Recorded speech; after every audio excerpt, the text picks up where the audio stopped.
आता माझ्या समोर ही हात पसरणार आणि मी मज्जा घेणार. काय काम आहे? आत्या, मला 1,00,000 रुपये हवेत. 1,00,000? 1,00,000 म्हणजे काय छोटी अमाऊंट वाटली तुला?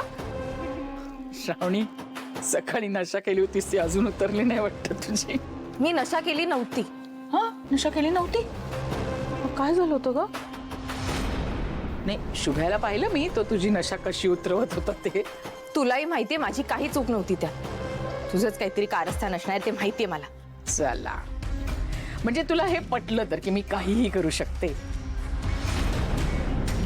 निदान त्यामुळे तरी तू माझ्याशी आता पंगा घेणार नाहीस, नाही का? हे बघ, आत्ता मला ह्या विषयावर बोलायचं नाही.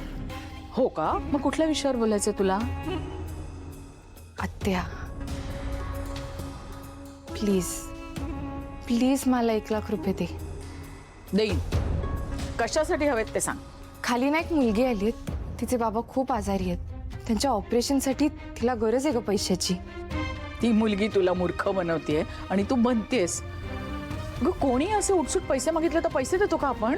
नाही नाही, ती काही खोटं नाही बोलत आहे, ती खरं बोलते. तिने मला तिच्या बाबांचा साहेबांबरोबरचा फोटो सुद्धा दाखवला आणि मी रिपोर्ट्स पण बघितले तिच्या बाबांचे. म्हणजे बाबा घरी असते तर त्यांनी सुद्धा केलीच असती ना मदत. तुला एकदा सांगून कळत नाहीये का श्रावणी? उठसूट असं ऐरा गैराला पैसे द्यायला ही काही धर्मशाळा आहे? आणि विश्वंभरचा पैसा काय एवढा वर आलाय का वाटायला? का आत्ते, हे असं काय बोलतेस तू? ती बिचारी मुलगी, तिला गरज आहे पैशाची. खूप टेन्शन आलंय ग तिला. आपण ना एकमेव होपत तिची. बाबा घरी असते तर काही प्रश्नच नव्हता म्हणा, पण ते नाही येत ना. मग आता ते नसताना त्यांच्या नावाने जर आपण मदत केली तर तर काय हरकत आहे? नाही, हाकलून दे तिला. आणि तूही नाही.